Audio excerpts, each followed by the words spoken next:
Welcome to Horror Makes Us Happy, the podcast where we are definitely not robots.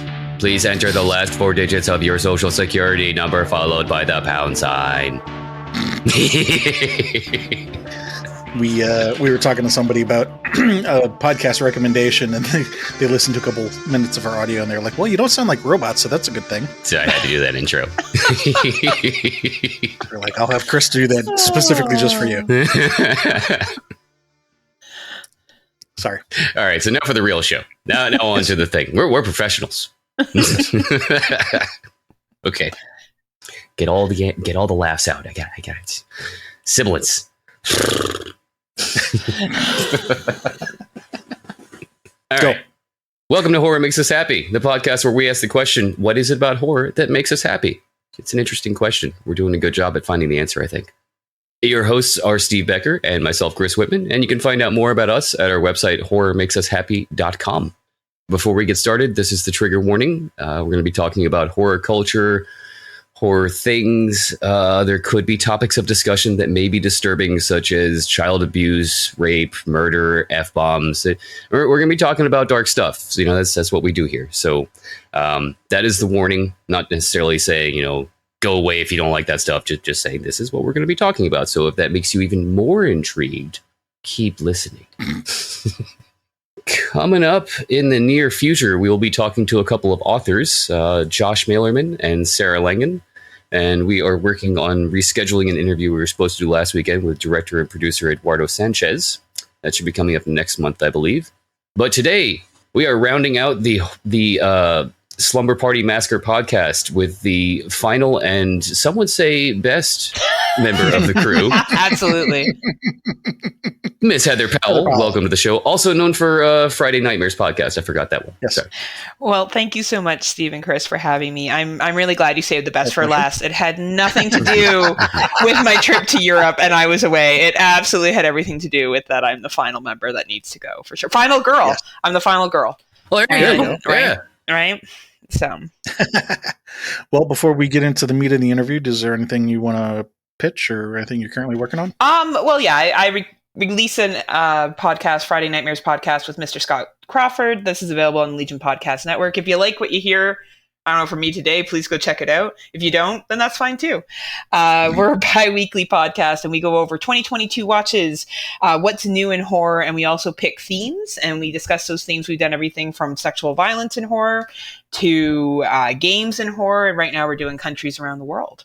So we're picking a country and we're picking some horror movies and we're talking about how they reflect that country. So we do not just a movie review, we talk about horror reflects society and society reflects horror. And that's always the pitch in our episodes. And you've heard from all my lovely ladies at the Slumber Party Massacre podcast. We're a monthly podcast where we get together and we shoot the shit about horror movies and we play games. And Lacey is the captain of that ship, which I know you guys met with her. Oh, yes. And she's a good time. So we have a lot of fun on that one. That one's a little bit longer and a little bit more in depth. And we do a movie review on there. So if you like me, you can check me out on either one of those. If you don't, that's fine too. You can just keep listening to Steve and Chris. So. Right. Well, the topic of this interview is going to be mainly focused on what it is that you love about horror as a fan. We'll be coming at it from 3 different directions. Basically, most of the same questions from childhood, teenager, adolescence, and then adulthood, and then a couple wrap-up questions at the end. And we'd come at it in these 3 different ways because sometimes it triggers memories that you'd forgotten. But that said, it's not meant to be a therapy session. So if there's anything that you don't want to answer, just say pass and we'll move on. But starting with childhood, what are some of your earliest memories of scary things? Well, I was scared of everything as a child. There's most people, when they talk about their history of horror, they're like, oh, when I was 4 years old, I watched The Exorcist and I thought it was great. And, I had no problems. I was afraid there was a Ruffles commercial that had a vampire in it. And I used to hide behind the couch until the commercial was done. I was in the era of Sesame Street. I'll get my age. I'm 39 years old. I was born in 1983.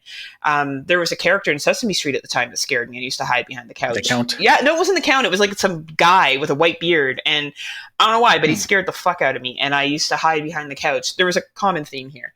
I did a lot of hiding behind the couch.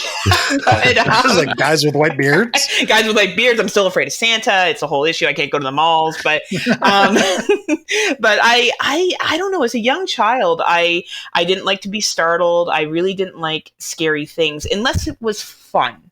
So like vampires that were fun were okay. Mummies that were fun, like I did watch Abbott and Costello meet Frankenstein, and I thought that was fun, right? Like it was safe, it was fun, it was really engaging. But I really did avoid scary horror things until for some reason I turned about 14 years old and I watched Scream. And I don't even know how I watched Scream, but I did, and it was like, I guess the best way I can describe it is if you go to an amusement park and maybe you go on the kiddie rides and, you know, your friends are like, oh, you got to go on this big roller coaster. And you're like, no, I'm scared, which I was also scared of as well. And then one day I just was like, all right, fuck it. I'm going to go on the Mindbuster, which is a big ride up here in Toronto at Canada's Wonderland. And for all my Canadian friends that are listening. And I was like, fuck yeah. Like the adrenaline started pumping. I felt good. I felt scared. And that's when I realized I like being scared. So I think that pushed me to watch Scream. And then it was just, you know, then I just doubled down. So as a child, I avoided, unless it was fun monsters, like the fun version of the Mummy, the fun version of whatever. I avoided all that till about 13, 14 years old. And then it was all in. Okay. Yeah. So like safer things like Scooby-Doo or you know, things that were like whimsical and fun, but still horror, but not nearly or at all scary at all. Just, you know, child safe horror. Yes. Like I was not someone who at 8 years old could have sat through Friday the 13th. Actually, you know what? Most 8-year-olds couldn't, because the first Friday the 13th is not, it's more of a whodunit murder mystery, right? But if we look at the later versions of that, or you know, Nightmare on Elm Street, I never could have fucking sat through that shit. I would have had nightmares for like years. I was terrified of a guy in a Ruffles commercial. I can't imagine how I would have felt about Freddy Krueger. Now I own items with Freddy Krueger on it.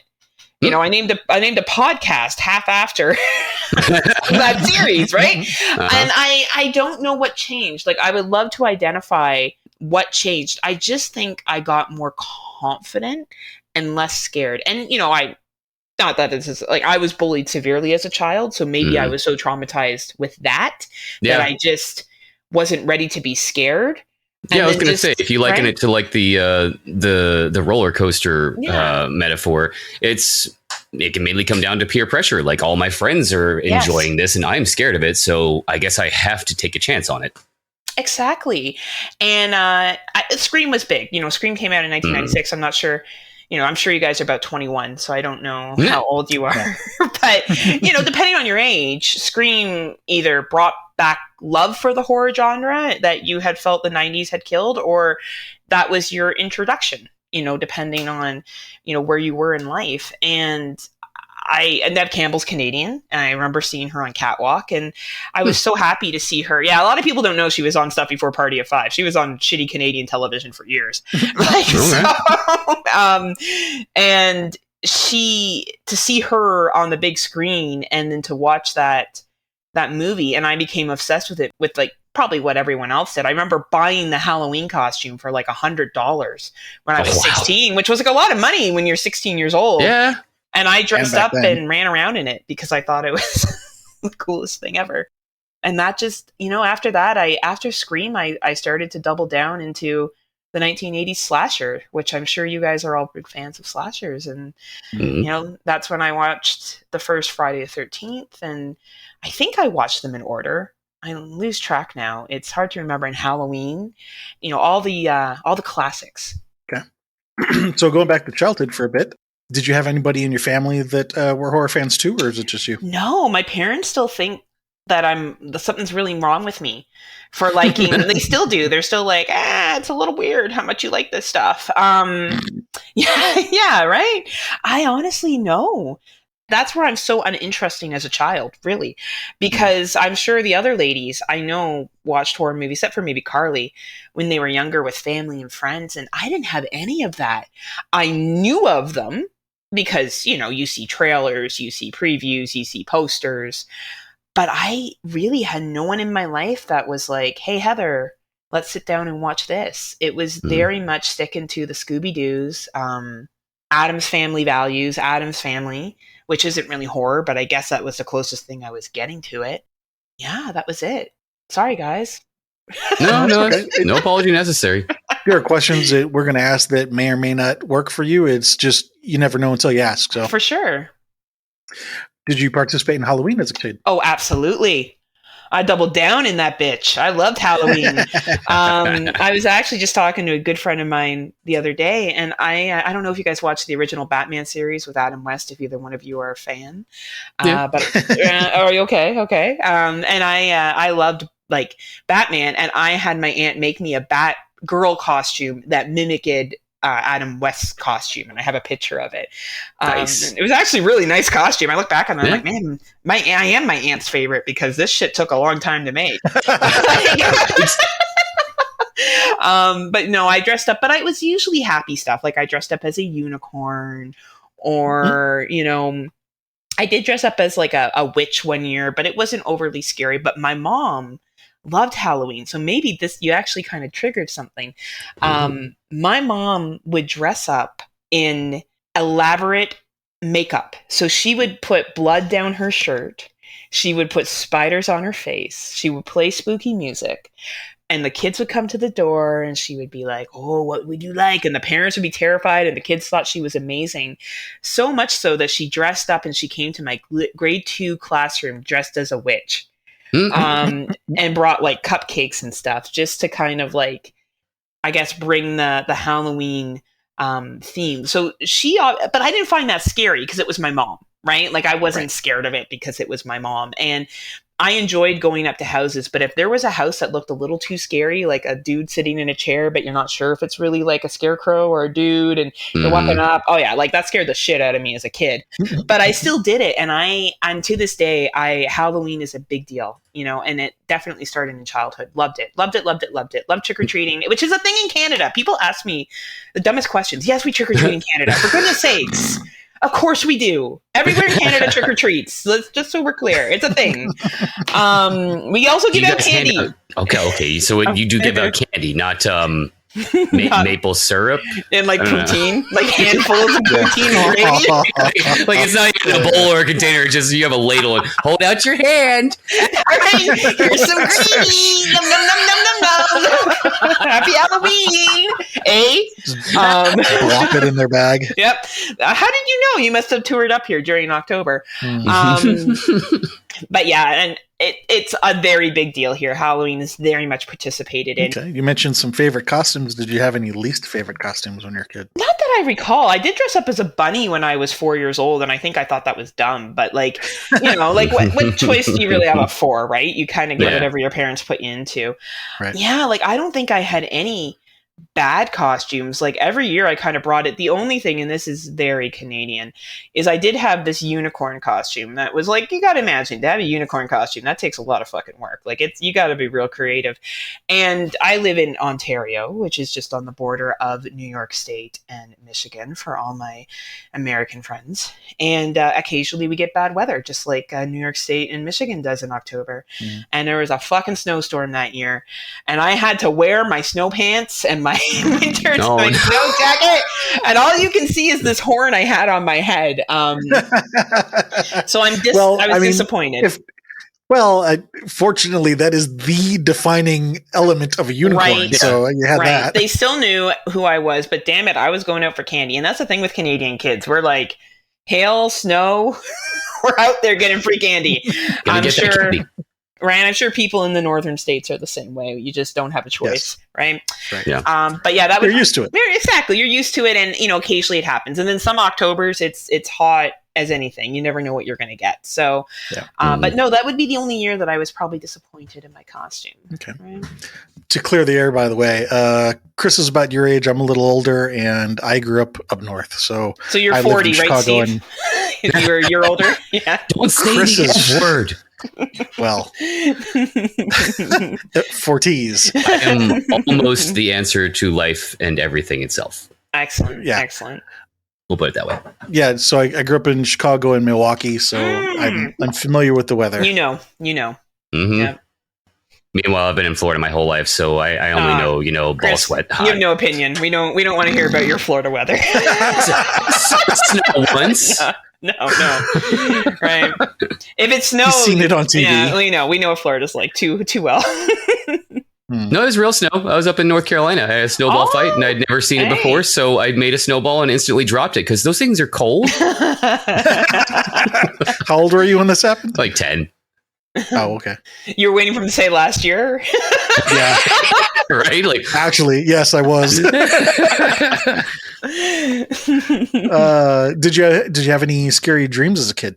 Oh, recurring nightmares? Yeah, I did actually. Now, I've always been extra sensitive as a child, actually. And I would constantly dream about, monsters under the bed and all that kind of stuff. And there's nothing that really sticks out, but there was a time where I woke up and I was clawing at my bedroom door. And I was crying. And I was clawing. And it's weird because my parents, I'm an only child, and my parents' bedroom was very close to mine. I don't know how I didn't wake them up. I guess they don't love me that much. And they didn't hear it. But I remember waking up and still, I could see my hand coming down, clawing. And I was like, what the fuck am I doing on the floor? What am I doing crying? And I kind of crawled back into bed. And that was probably the most upsetting. But I did like to play practical jokes. And I remember one time it was April Fool's, and I had this big stuffed elephant, and I put it under my blankets with a bunch of other stuff, and I hid in the closet, and my mom came in to wake me up and remove the blankets. And of course, she's like, oh my God, my child was kidnapped. And I jumped out of the closet, and she told me it wasn't funny. I thought it was hilarious, but she did not. So I probably gave my mom a nightmare after that. But yeah, it was that was the one real nightmare. I don't even know what I was dreaming about. I just remember waking up in that situation and that fear and that anxiety. And it hasn't happened again, actually. It happened that one time. So that is pretty intense, though, that you actually got out of bed and kind of sleptwalked a little bit to the door and woke up clawing at the actual door. Yeah, on the ground. Wow. It sounds like something from a Conjuring movie, doesn't it? And then the ghost showed up, and then there's a jump scare. But no, there was no jump scare. There was no ghost. It was just me clawing at the door. So okay. Other than the monsters under the bed one, though, nothing reoccurring? Nothing that stands out. I have nightmares as an adult. We can all talk about that. But definitely, don't we all? Yeah. But definitely as a kid, nothing that stands out is over traumatizing. Okay. Did you have anything actually terrifying happen in your childhood? Yeah, actually, a couple of things. I was one time playing in the snow, and I was near the end of my my yard, and it kind of dipped a little bit, and some snow fell on top of me and buried me. Ooh. And for my friend Steve, who has been in this situation before, you know how suffocating snow can be. And if you start to panic, obviously you breathe it in. And anxiety just increases. So luckily I was able to keep, a calm enough wit about me, and I was able to kind of crawl my way out of it. But that was definitely a very scary experience. And, not that I dig around in snow now, but I do have friends who have kids. And I'm very cautious when we're doing snow fort stuff, and when they're out in the snow, I watch them like a hawk. And I think a lot of that has to do with remembering that experience and not wanting, obviously, my friends' kids to be in that situation. This is really not a teenager thing, but it was actually around the time I started watching horror movies. I was physically attacked by a man when I was about 14 years old. I was walking down the street and I was jumped, and a typical, it could have looked like a horror movie. And I had his hand over my mouth so I couldn't scream. And I chose to fight back, and I got away from him. But unfortunately, I tripped and he punched me in the face, and he took off. So my eye was swollen really, really badly. And that did cause, obviously, some anxiety. Still to this day, I have a hard time with people running behind me. He was caught. He was a repeat offender. There were some mental health issues. He was, whatever. The next day or 2 days later, he was caught outside of a high school. It was dealt with rather quickly. But yeah, I do find that as an adult still, I have anxiety with people running behind me. And, this happened when I was 14. I'm 39 now. So that's a long time to go by. And it's got easier over the years. But that definitely did change my perceptions. And maybe, that was around the time I started going on the roller coasters and watching the scary movies. And it could be because I had such a traumatic event happen to me that I wanted to turn to horror as a way to be, I don't know, maybe it was a way to be safely scared or whatever it was, or it was an outlet for that. But I wonder if there was a connection. I didn't think of that till now, but there could have been a connection between those two events because that was a heavily traumatizing event as exiting childhood into teenage years. Yeah. Yeah. Understandably so. Yeah.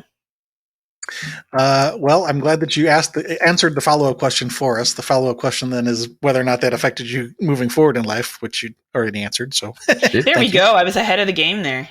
Mm-hmm. Yes.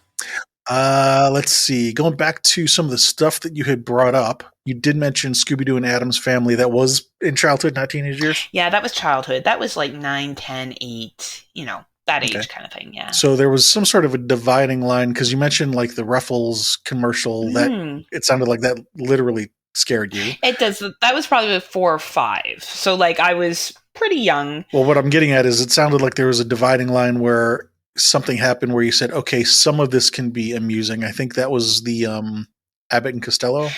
Yeah, maybe. I think maybe because Abbott and Costello was more, they were funny in it. And they made the monsters funny. And I don't know if the Ruffles commercial didn't give me enough context. Like, because what commercials are, 30 seconds in length? Right. And he was choosing between biting the woman and eating the chips, I think was the biggest choice he was trying to make. Right. And I think it was also because my mom introduced me to Abbott Costello and it was in black and white and I knew it was older. That was the next thing I was going to ask is whether or not that had something to do with your mom. Yeah. You mentioned that she liked Halloween. Did she just in general like dressing up? Was there something special about Halloween? Oh no, I've definitely taken on that trait. My mom and I love to dress up. We actually just went out last night and I never wear the same outfit that I'm wearing during the day when I go out at night. It is something that was definitely ingrained in me. So Halloween was a big thing that my mom liked and she did love dressing up too for it. And I think that's what created my love for it was her enjoyment of it.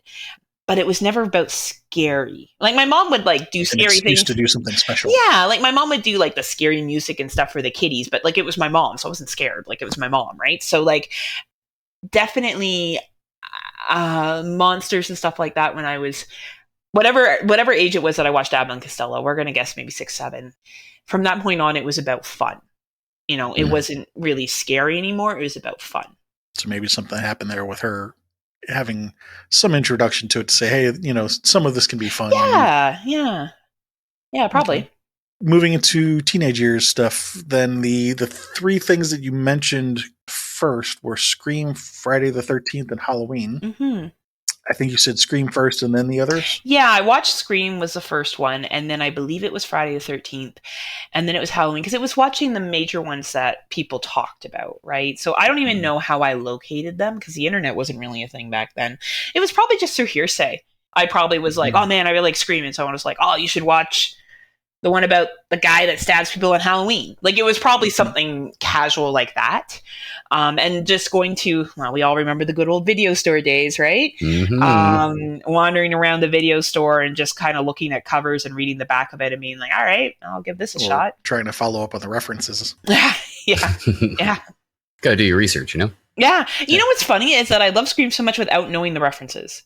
That is kind of ironic because I did watch it having no idea about the quizzing or anything at the beginning. I just thought it was cool. Like, I just thought this ghost face guy was cool. And Drew Barrymore was in it, who was super hot at the time. And I don't know, I just thought it was a really fun story. And I loved Neve Campbell. And I partly maybe it was just seeing a Canadian star making it on the big screen because that didn't happen a lot, unless you're Jim Carrey or, stars like that, right?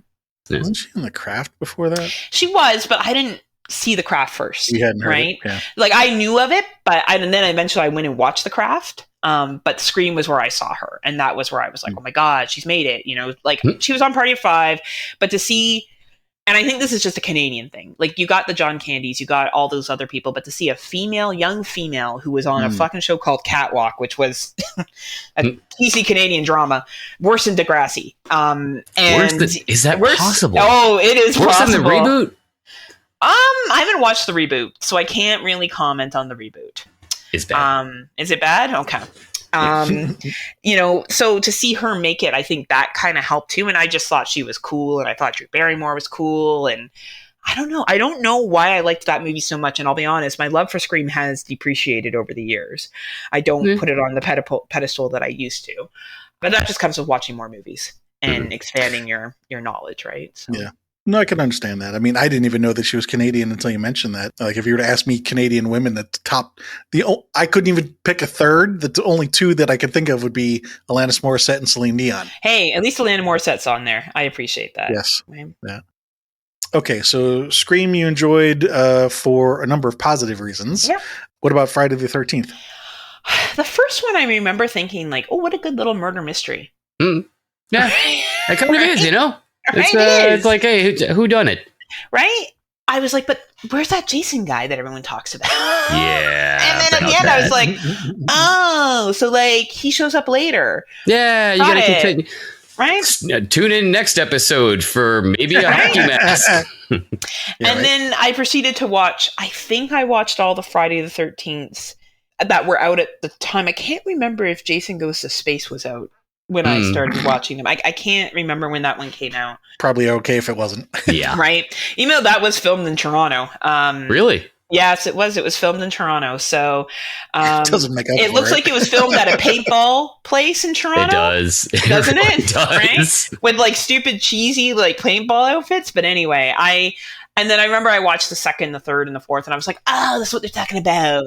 But then when he had like a sack on, I was like, but where's the hockey mask? Right? Because I had become familiar, either someone had showed me or I had seen the movie covers with the hockey mask and was confused about how this made any sense. But eventually I began to watch those, and I realized how much I like slashers. You're probably gonna ask me, why do you like slashers? And I don't know. I just thought the formula was simple to follow. You know, okay, bunch of teenagers do shit and they get stabbed. Right? Yeah. Don't fuck in the woods, you know? Yeah, and like I don't know, as a young lady, I've always had a fondness for sex, we'll say, and drinking and partying. Definitely, you listen to me on Slumber Party Massacre. I don't hold back on my enjoyment of also life pleasures. Canadian. Pardon?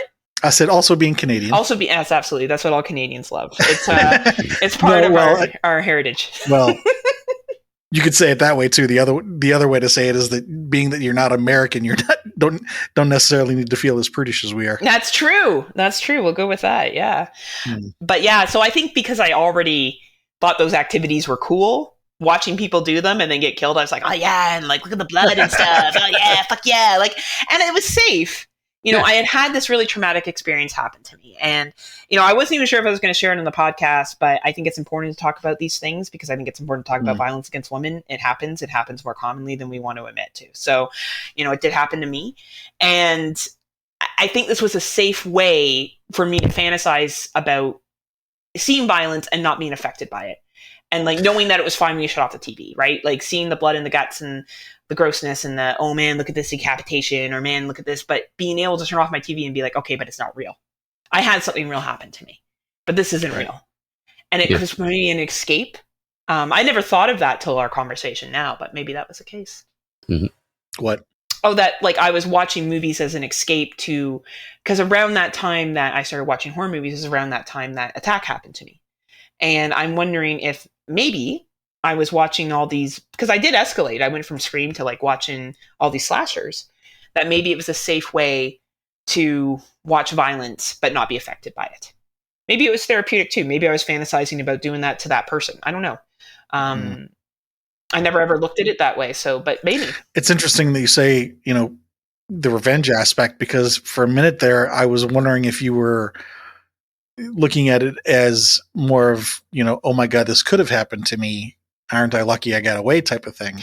Yeah. Yeah. Like, well, I knew the intention was rape. He admitted to that. So it was, I wonder if now it was like a safe way for me to watch stuff happen and not be affected. And I think it was also the adrenaline high that you get, the suspense and the shock value of it. I just liked being shocked. I liked being surprised. I liked the rush that came with it. And I don't know if it was a safe rush as opposed to the very unsafe rush I had, which wasn't a feel-good feeling. Yeah, I don't really know. I don't know if that was a correlation or not, or if it was just circumstance. It's hard to say so many years from now, right? Like so many years apart, it's hard to say. Like you say, there's and I don't know if this is what you were alluding to or not, but it is known that people who have gone through traumatic things sometimes willfully engage in those same things in a way that they're consenting, but maybe like with safe words and things like that, because it's not an escape, but a chance to somehow control the situation. Yeah. It's hard to describe, but the aspects of things like safe words and things like that, it allows some people to say, okay, I'm going to do this, but I'm going to have something to say about how it happens and what I'm okay with, what I'm not okay with, when I get to stop, that kind of stuff. It's almost strange how that can make people feel better about the engaging in the experience. Yeah, you can't see me right now, Steve, but I'm nodding as you're speaking. I heard the nodding. Right, and I think the good point and also the final girl aspect of it. There's always the final girl in all these movies that we're talking about, and it's a woman, generally speaking, with the exception of a couple of the Friday 13th movies. But there's always a woman involved, and she always is triumphant. And maybe I represented with that too, because I felt I was triumphant. Survival, right? I felt I survived. And of course, when something like this happens to you and you go to the police, you learn about all the other people that are wanted, and you have to look at some pictures, and you have to learn about all the horrible things that have happened in your community that you had no idea about to young ladies. Yeah. And, I kind of saw myself maybe, as the person that got away and was able to stop it because I reported it, such a clear description of who this person was. They found him very shortly afterwards. So there was, no risk of him hurting somebody else, which was my concern. So, maybe that helped too. Maybe I was living I was like a final girl in real life. So this is a safe way of experiencing it through these films. Reliving it. Yeah. I hadn't thought about that one aspect until you just said that. Yeah, going down to the police station and having them be like, okay, which one of these 600 guys was it? Yeah. And hearing what they've done, that was a very tough thing for a 14-year-old girl to sit through. And I understood why they were telling me, that the situation was handled well. I have no criticism of that, but it's definitely enlightening. But I think you've really made me think about how I viewed those females. Cause I think most women who watch horror films, I can speak, I think, for all the Slumber Party Massacre girl ladies that I podcast with, we all envision ourselves as the final girl. We want to be the smartest. We want to be the one that outsmarts the killer. We want to be the one that gets the revenge. No one's like, oh man, I hope I die in the first scene. Fucking some guy, right? No girls except for I always joke that I'm like, I'd be the first one dead after I'd be banging and getting drunk. Because realistically, guys, I probably would be. So that's but I think deep down inside we all fantasize about being the one that's the most powerful. And maybe this was a way for me to escape to that too at that time. Imagining how many female horror fans out there would be in that situation, just going, "Oh fuck!" Right, exactly. Really, right, again? yeah. Didn't even get a chance. Damn it! Right. Okay, so Halloween movies. You got into that after Friday the 13th, or was it kind of like going back and forth between them? No, I think I did. I'm one of those people that I started the Friday the 13th series. I gotta watch all of them. So I did that. Mm-hmm. And then I watched Halloween, and I remember being like, oh man, this is a little slow, huh? But times have changed. Right? Times have changed. And I, of course, appreciate the movie greatly. I'm just talking about from a first teenager perspective of the film. I really thought Jamie Lee Curtis, I remember hearing about her, and I was like, oh, fuck, shit, she's great. Shit, this movie's awesome. And I really enjoyed Annie, and I really enjoyed the character development and the music. I think Halloween was the first time where I realized, because I liked music like, most young people do. But this was a film where I saw music besides Jurassic Park, which, of course, I think, I saw when I was 10, and, you remember the music in it. I think Halloween was the first horror movie who had a soundtrack that you knew. Mm-hmm. Yeah, you just knew the music, right? I remember being like, oh, fuck, wow, this is so well put together. Oh, my goodness, it's so subtle, but so scary. And, it was only recently that I watched a Netflix documentary, and they're like, oh, there's no blood. I'm like, oh, fuck, there is no blood. I was, you know what I mean? You kind of look back on it, and you're like, oh, shit, yeah, you're right. There actually wasn't any blood. Yeah, there wasn't any blood. Mm-hmm. And then I remember watching strangely enough, after Halloween, I of course watched Halloween 2, and I was like, oh great, it continues off from like the hospital. Fuck yeah, woo, right? Like I thought it was so great. And then I remember watching 3, and the whole time I'm like, Michael's gonna show up soon. Michael's gonna show up soon. I'm like, Michael's not gonna show up. But I still liked it, and I was like, okay, like maybe this isn't part of the series. Like I got super confused, so I did watch all the Halloweens. I am curious. It seems like you have a thing for series. Yeah, I guess so, huh? Do you feel yourself as being a very linear person? Not anymore. At that time, yes, because I think it was easy and accessible. Mm-hmm. You know, it was easy to be like, well, I saw the first one, I guess I'll see the second one. Yeah. Right. Now, since we brought up series, and since we talked about films that were filmed in Canada earlier, I meant to bring this up. That I got to ask now: have you watched all of the Wrong Turns? I have watched the majority of them. Don't they get increasingly more Canadian as they go along? Like, no, this is totally a sheriff's office in the middle of West Virginia. Like, wow. They got maple trees, and there's someone coming by with a bat. The cops are Canadian Mounties, and they slap like a U.S. star on there instead. Like, as they go on, I swear it gets more and more like, all right, well, y'all are just not even trying anymore. No, they're like, it's like America, only not. Yeah. America North. Right, of course. I wonder if some Canadians find that insulting a little bit. Like, so we're not like West Virginia? I'm sure there are some. Here you're assuming that a lot of people watch those later Wrong Turn films, right? That is a good point. Yes, right? all 7 of us who have watched them. Yes, right. And the 2 Canadians who are like, oh, isn't that nice? Right? Right. I was more going along the lines of the answer to, are there any blank that feel blank? The answer is always yes. There's always somebody who feels that way. True. Right? Yeah. Of course. But yeah, I always found that interesting. They didn't feel that way until you asked the question. The fact that you have now asked the question means that somebody must feel that way. For sure. So moving into some of the other teenage questions, did you continue participating in Halloween as a teen? Oh, absolutely. Absolutely. And as each year went, I got more and more into the scary stuff. I worked at the YMCA as I worked with kids, and some actually the happiest years of my life was working with kids. And I every year we would do a haunted house, and I would like to scare the kids. I went from not wanting to be scared to wanting to scare, and being okay with being scared myself. I go to haunted houses regularly, and I started doing that as a teenager. And it was like I really wanted the thrill of it, I guess you could say. Mm-hmm. It's almost like taking back my fear that I had as a child, as a 16, 17, 18-year-old. Mm. Makes sense. Being the person that you said you were afraid of everything. Mm-hmm. Yeah. Yeah, and then I was afraid. Then I was the one causing the fear.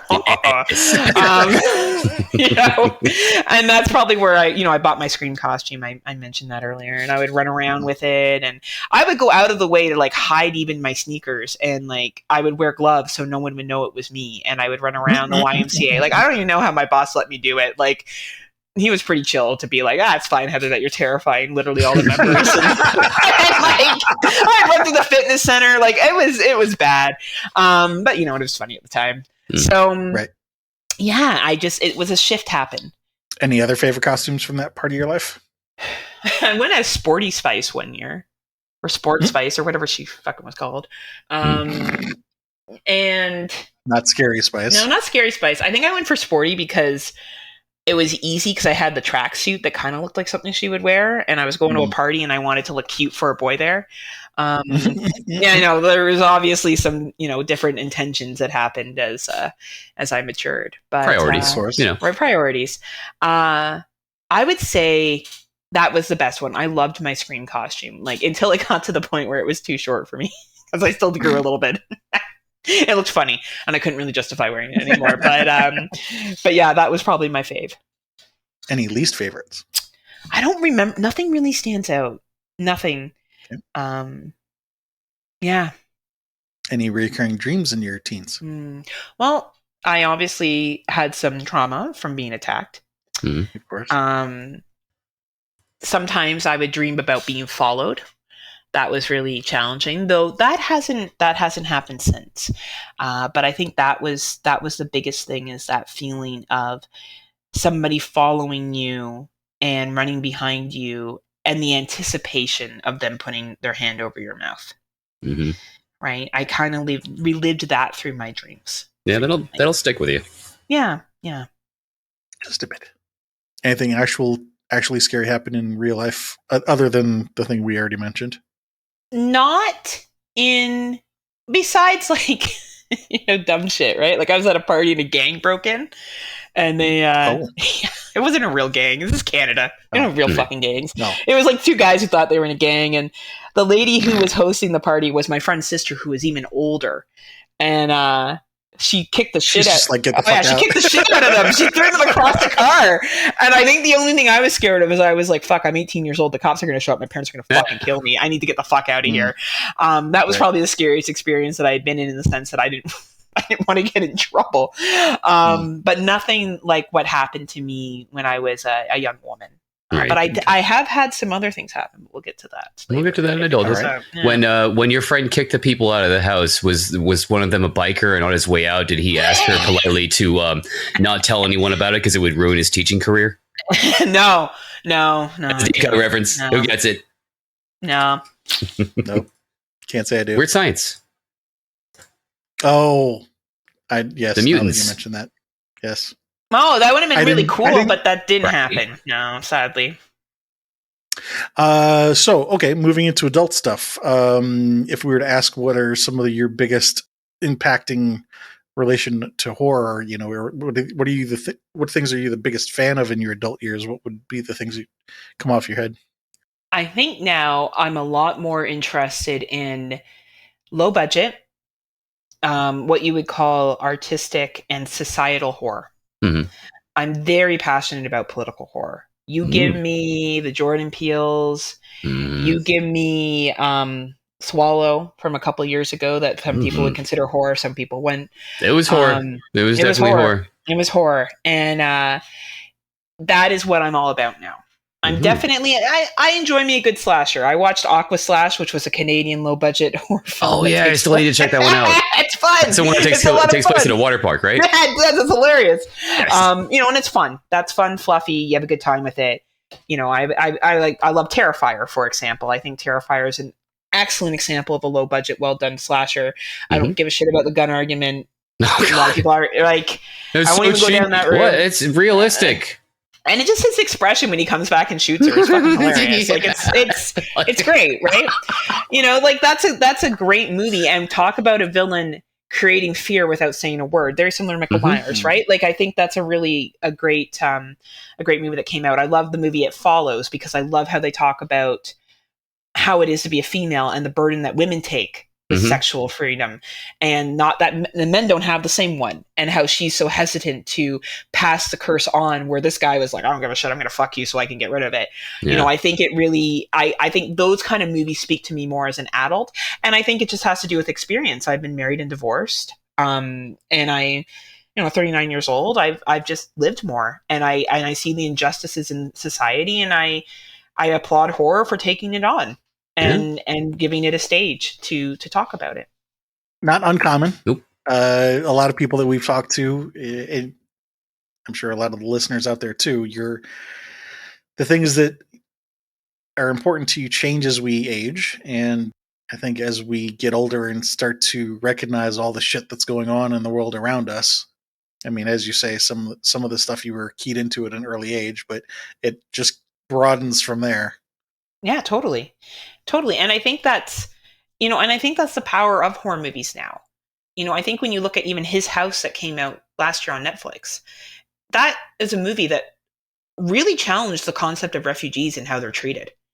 It gave me a perspective, I do talk about privilege. I'm a white female that's heterosexual, openly heterosexual. I got a lot of privilege. I work for a post-secondary institution.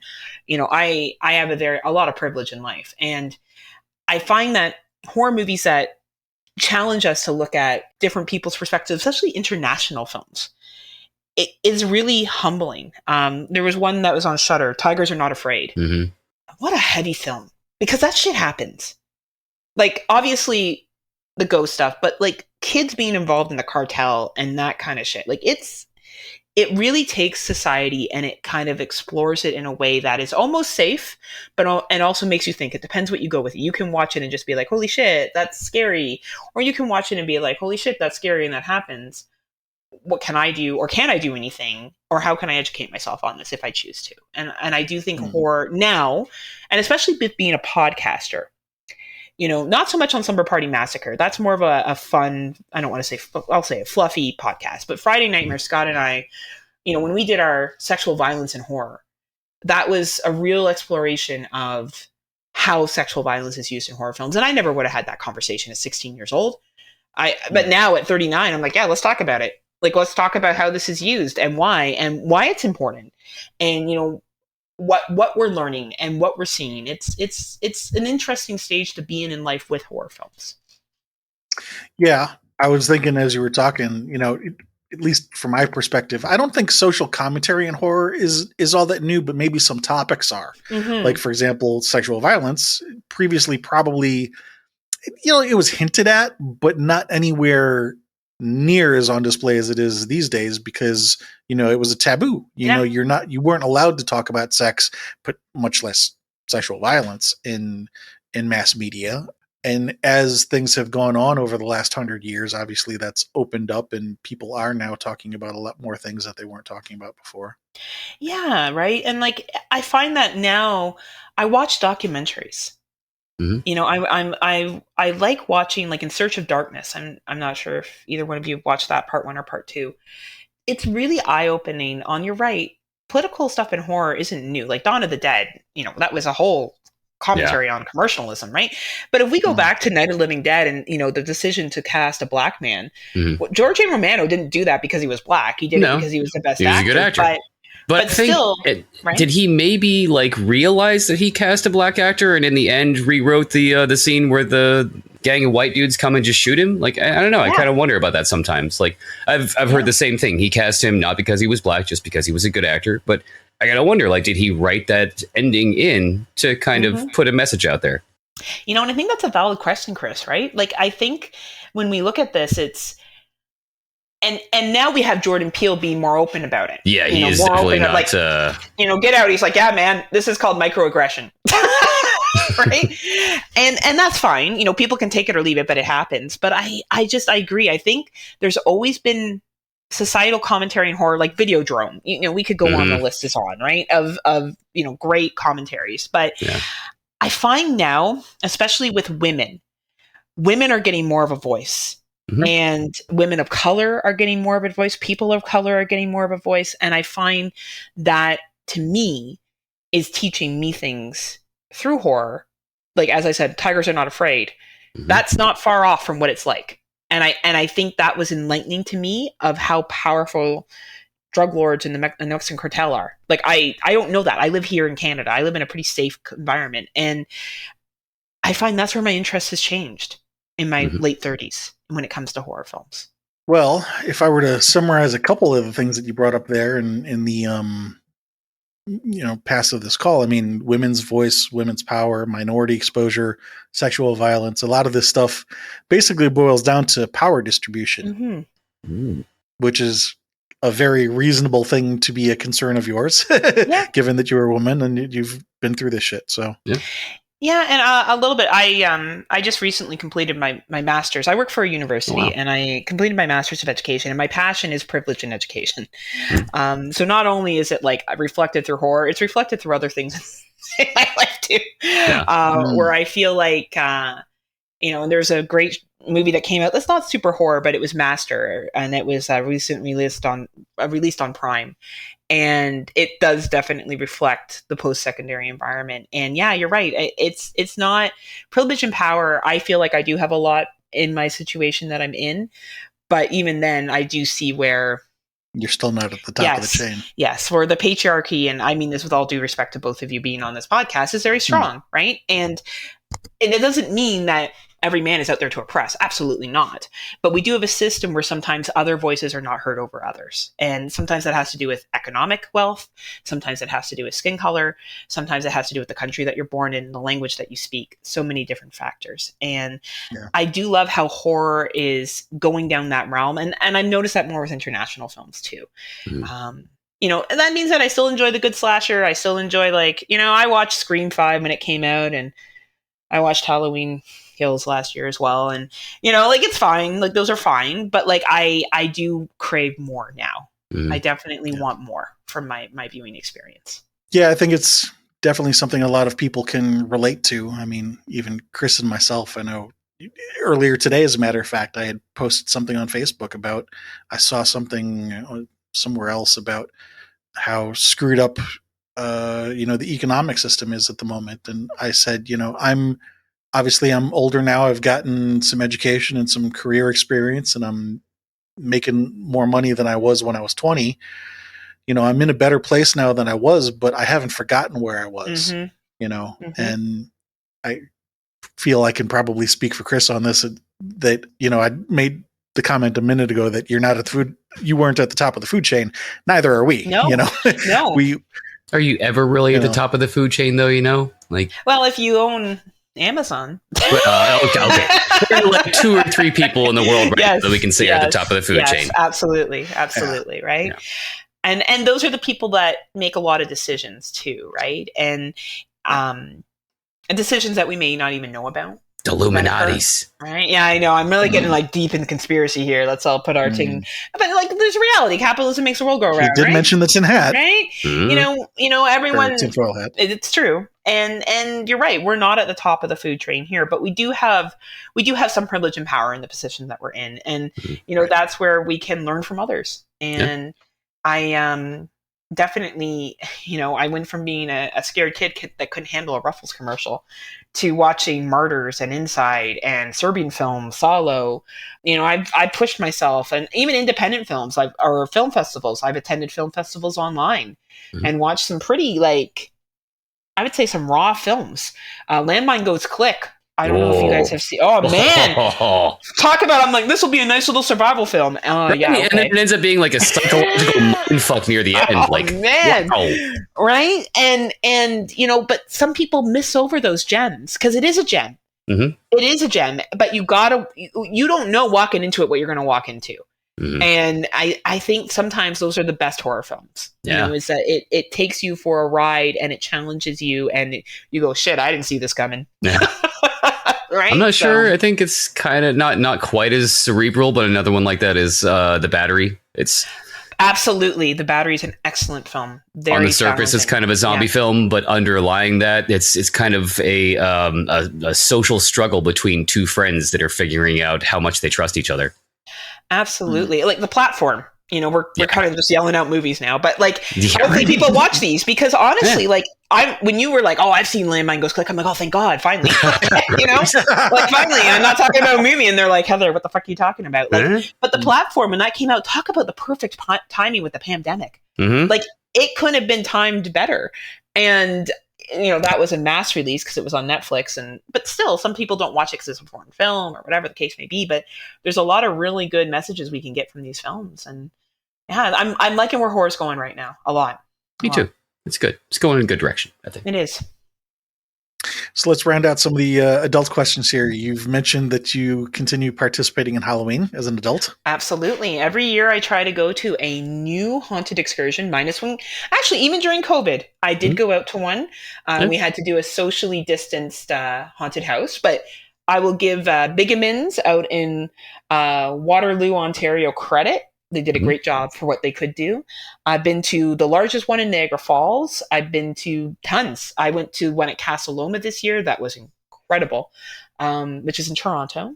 So yeah, I tend to do tons of stuff. I take my friends' kids to Boo at the Zoo, which is where we dress up and we go trick-or-treating among the zoo animals. It's pretty cute. And I wear usually 2 different costumes.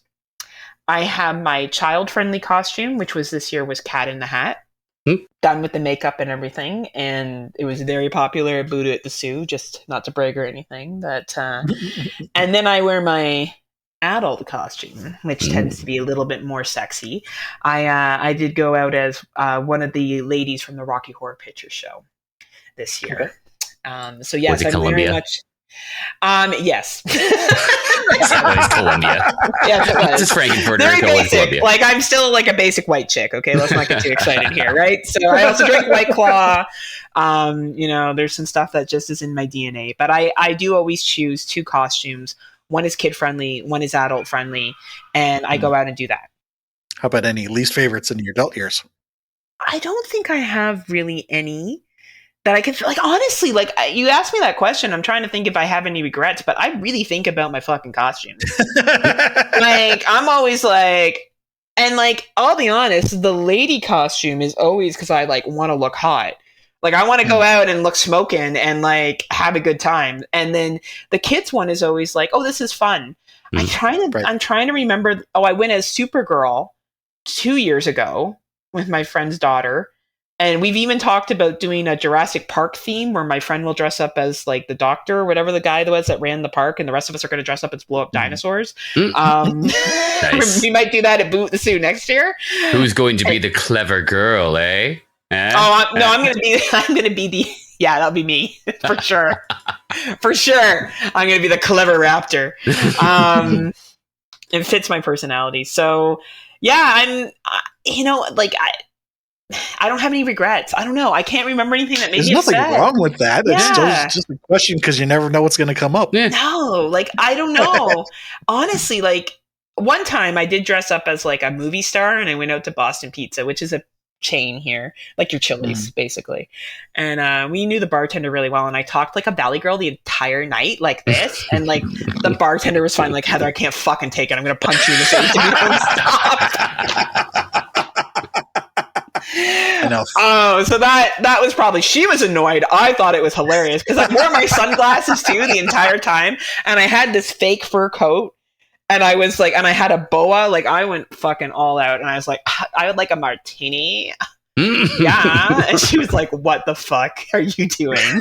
Acting, right? I was like, "I'm training to be an actress. I'm gonna follow Neve Campbell. My dream has come true." But yeah, so that would probably be the one that other people hated, but I thought it was hilarious. Anything actually terrifying in real life? Yes, I've been waiting to tell this story, Steve. I thought you would never ask. So I about, we'll say 6-7 years. Oh no, I'm still married. So like 10 years ago. Oh my God. Oh my goodness. Anyway, I was about 10 years ago. I was driving on a major freeway here, is what you call them in the United States. For all my Canadian friends, I was driving on the 403. You'll know if you're from Ontario what highway that is. And I was going about 110, 120 kilometers an hour. So we'll say that's about 60 to 70 miles an hour.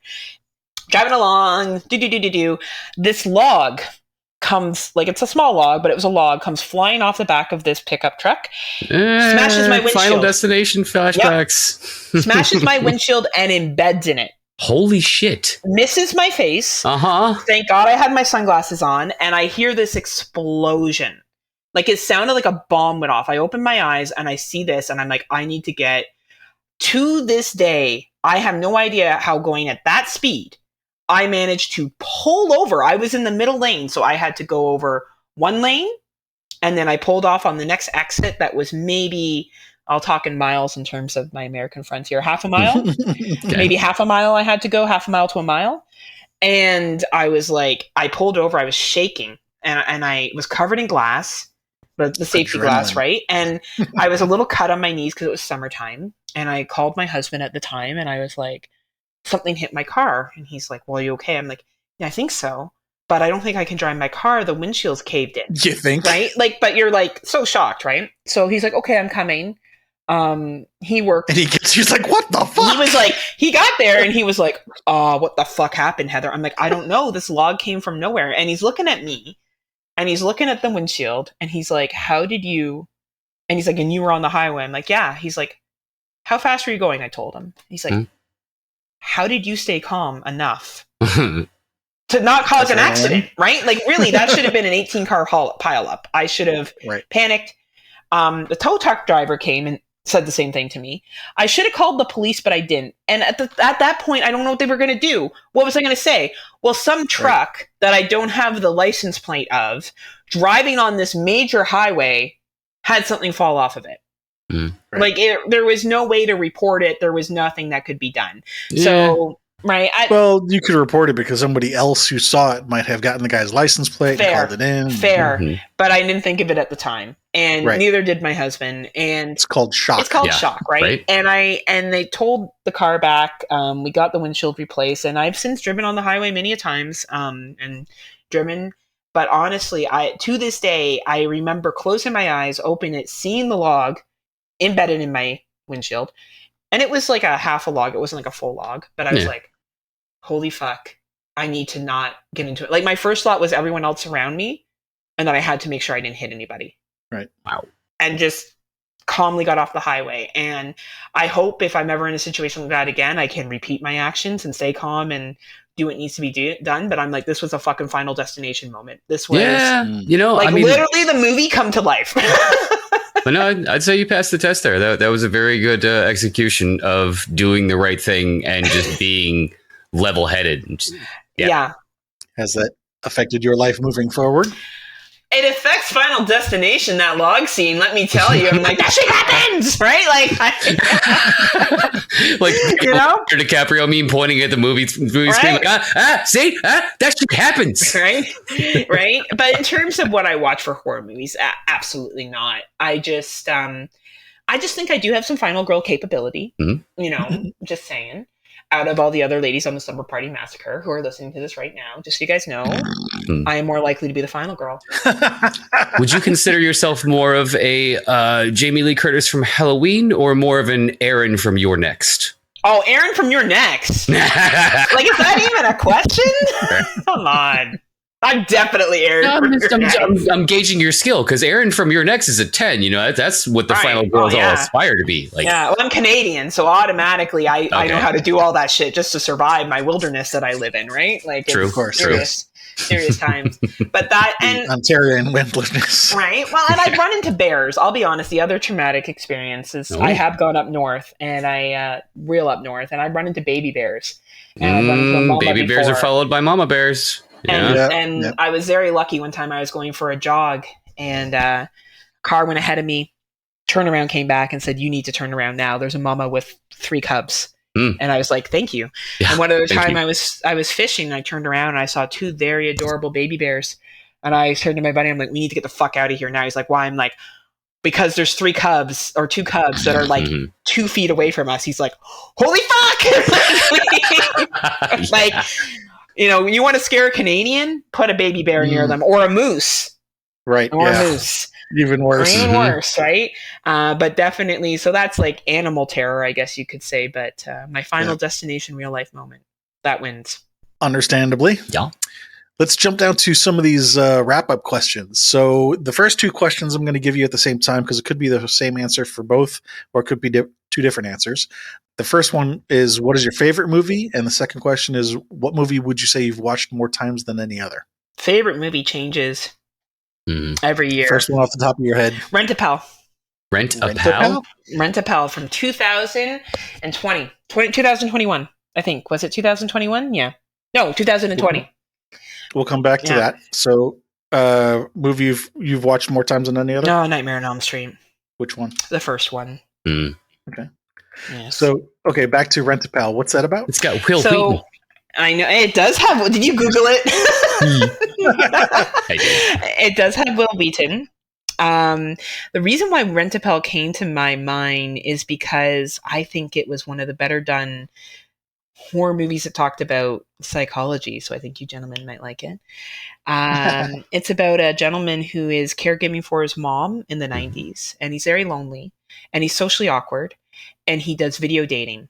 And it's kind of pulls in a little bit of Videodrome because Will Wheaton's character, through the Rent-A-Pal friend video that he gets, there tends to be an unhealthy psychological dependency that develops. And he does try to have normal relationships, but he declines further and further. So sprinkle in a little bit of Videodrome, sprinkle in a little bit of, social isolation, sprinkle in a little bit of the 90s nostalgia. There's even a roller skating scene for all our 90s people. You'll probably dig that too. You get a really good horror film, and there's some really good kills. People either love this or hate it. My co-podcasters on the Slumber Party Massacre do not like it. Myself and my other co-host Scott love it, praise it. I think it was one of the better, more creative horror movies to come out in the last couple of years. What do you like about it? I like how it took relationships and discussed loneliness and isolation and the stress that parental care can have on an adult. The stress that you have in your 40s, 50s of being alone, and society's perception of someone who is alone by choice or alone because they're taking care of a parent, and that loneliness that's developed from it. Because people can be very cruel, and it can be hard for some people to connect. And I think this movie really exposed the extremity of what can happen in that situation. And that's important too, because I think a lot of people are lonely. I think there's, I'm a very, not to brag here, I guess, but I consider myself to be a very kind person. And, I have a lot of friends that are socially awkward, that do socially awkward things, that I know other people who I'm friends with, like, oh, they're so weird. I'm like, you know what? They're not. Just because they're a little socially awkward, you don't know if either they're autistic or that they just, have a different way of interacting. Try being kind. There's nothing wrong with being kind. Let's try digging one more layer deeper. Why is being kind important to you? Well, I think probably because I was bullied a lot as a kid, and I was a shy, overweight child. And I always liked, stereotypically boy stuff. I liked G.I. Joes. I liked Transformers. I liked sports. I liked safe fantasies, like fun monster stuff. That doesn't really fit in with other females. Right. And I wasn't always treated very kindly from people. And I chose to take that and change it around. And instead of being angry at people, I choose kindness. I always default to kindness until I have a reason not to be. In which case I'm still respectful, but I do have boundaries. But I think it's important, like as I say to people, like when someone starts ripping on someone for liking Twilight, I'm like, I don't understand why a grown-ass man needs to criticize a fucking child for liking Twilight. Like, what the fuck is wrong with you?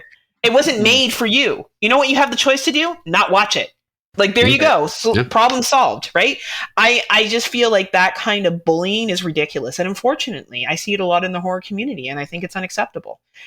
Hasn't come up in a couple interviews, I don't think, but one of my favorite authors is Professor Joseph Campbell, who a lot of people might describe him as teaching comparative religion. However, that's not really how I see it. Comparative religion, most often they'll say, okay, here are the major religions of the world, and here's what makes them different. What Professor Campbell did is he looked at not just the major religions, but all of them, all mythologies and stuff like that, and said, look how many things are similar, even ones that groups of people who had no contact with each other from different parts of the world, thousands of years apart.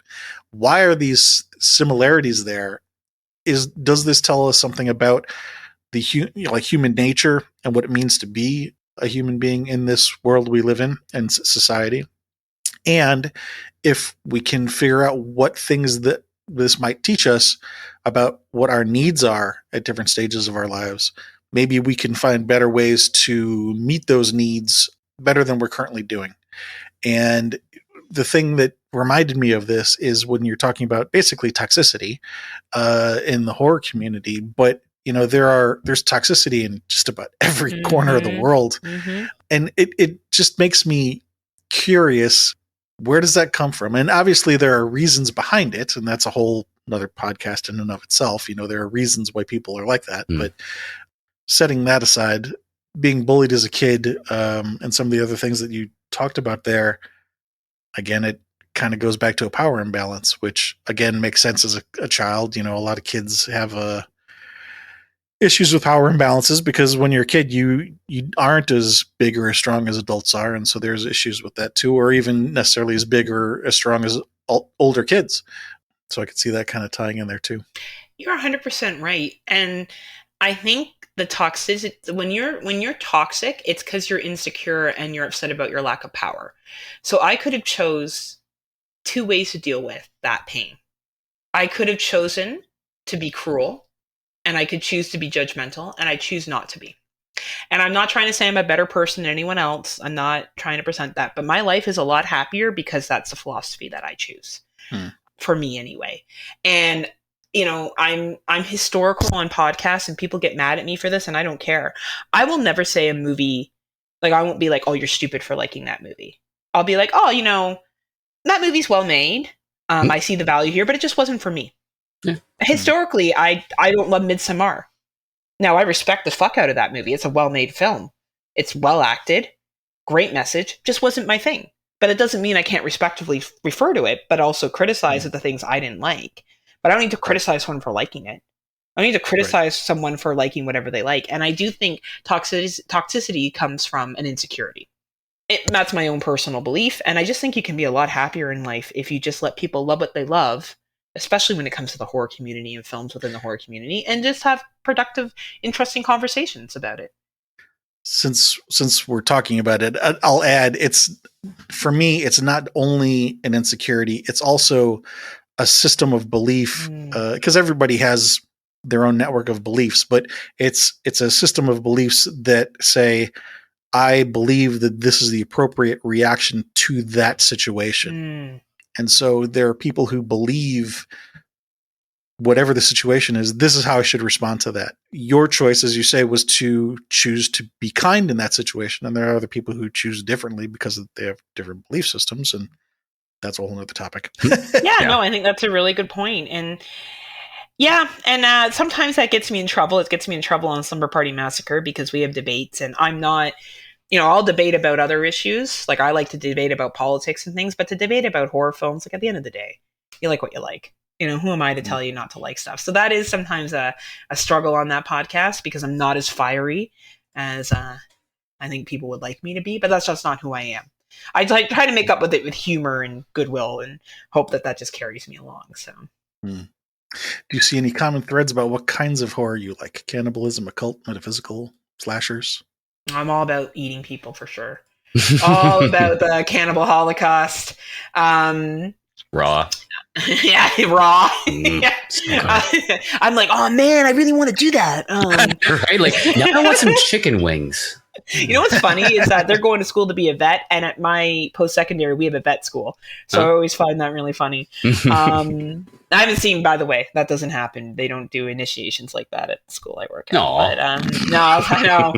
I hate to blow the whistle on that. I'm trying to think. What is my comfort? So if I'm turning on to Shudder and I want to watch something, do you gravitate to the Slashix or the Yule log or? Yeah, the Yule log. I'm like, safe Yule log time. Let's watch this pumpkin for 3 hours. Pumpkin time. I think, if it's a guilty pleasure, if I don't feel like being a super deep Heather and watching something political and societal, I like survival films. Okay. Like I dig what was that one that came out, The Ritual? That was really good. Oh fuck! I was like, yeah, they're gonna make it, right? Like, I love that shit. It's not just the aspect of the creature or the demon. It's also just fucking nature, and the world is trying to kill you. Okay, right? And and zombie films can fall in this too. Like, I'm a big fan of Pontypool, which is, by the way, Pontypool is an actual city in Ontario. It is. It's where it took place, right? Or where it is. Yep. And the whole French and English thing is very much a Canadian play on with the language, but I like that. Like, I like that kind of stuff. But if I'm feeling like being deep, I'm going to dig into something societal, usually about oppression. Sometimes the ghost is in it. Sometimes it's just about a cult is in it or whatever. But it has that theme of oppression and privilege. So we could say half survival, half societal, not message, but observation, I guess. Yeah. Any idea why you like those things?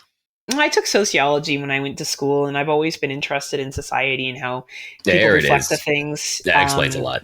Everything. I was a sociology major. There you go. I'm also a feeler. I don't want to get too much into this, but like for Myers-Briggs, which is a personality assessment, I have very high feeling and perception.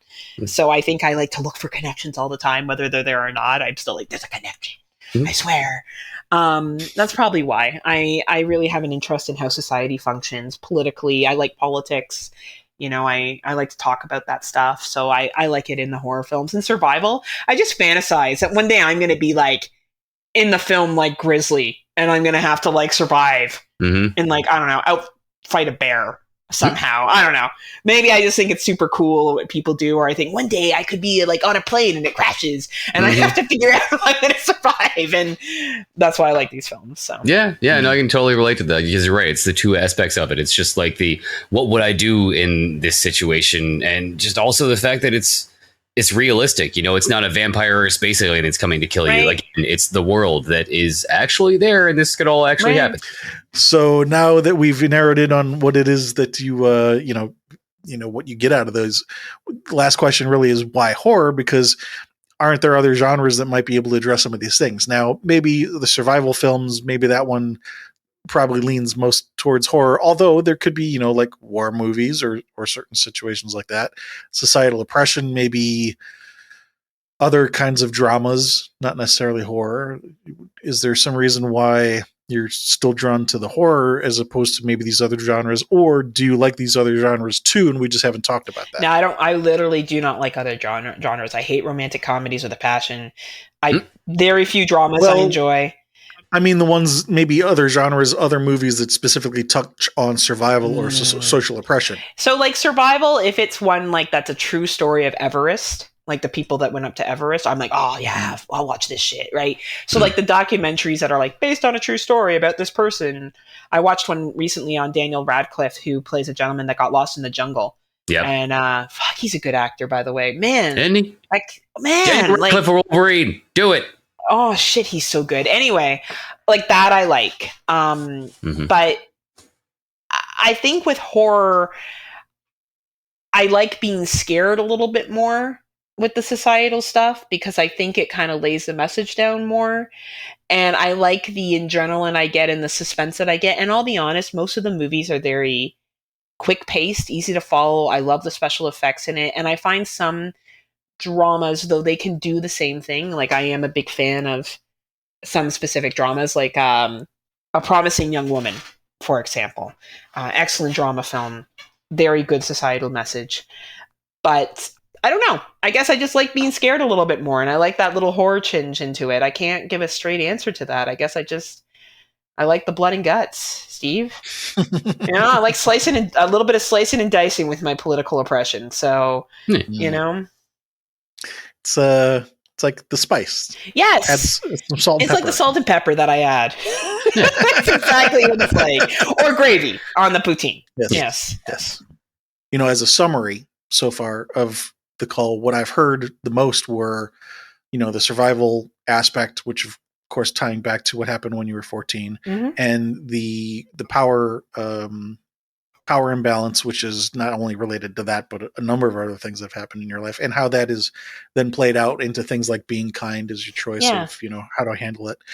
What I mean is, does that sound like that's it, like the most accurate summary for you, or do you feel like there's something else we haven't talked about that would say, yeah, that's part of it, but there's something more to it? You know what I mean? No, I think you've really highlighted and allowed me to kind of explore these events that occurred that have really pushed my philosophies. And it'll be interesting as I enter my 40s and different experiences, what events I'll have that changes what I watch, and what I perceive. It will be really interesting to see. But no, I think we've done a good job of summing up through the questions you've asked, actually. Well, thank you for joining us. It's been fun talking to you. Yeah, it's been great meeting both of you, learning from you, learning your perspective, and I look forward to hearing this and the rest of your podcast. I'm going to become a regular listener. I'll even write you some fan mail. Aww. Yeah, why not, right? Well, thank you to anybody else out there listening. Please do come visit us at horrormakesushappy.com. We've got a list of people that we've talked to, people that we'd like to talk to. You can reach out to us. You can buy merch, you can become a Patreon subscriber, buy us a coffee, or just tell a friend.